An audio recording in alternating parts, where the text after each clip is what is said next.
The clean teeth are checked again because persistent discoloration may have another cause or require a different approach.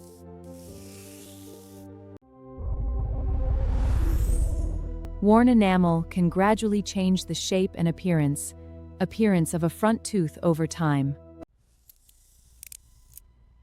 A dental professional first evaluates the amount of enamel wear before recommending the most appropriate treatment.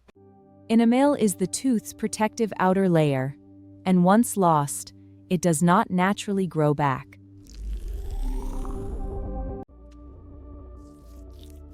In selected cases, tooth-colored restorative material may be used to rebuild worn areas of the tooth. The restoration is carefully shaped to recreate a natural-looking tooth contour and biting edge. The restoration is professionally set and refined to create a smooth, comfortable finish. The restored tooth is polished and carefully checked to ensure a natural appearance and smooth surface.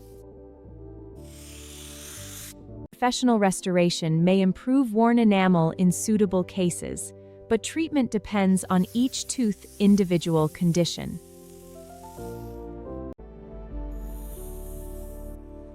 This video is for general education only. For worn or damaged teeth, please consult a qualified dental professional.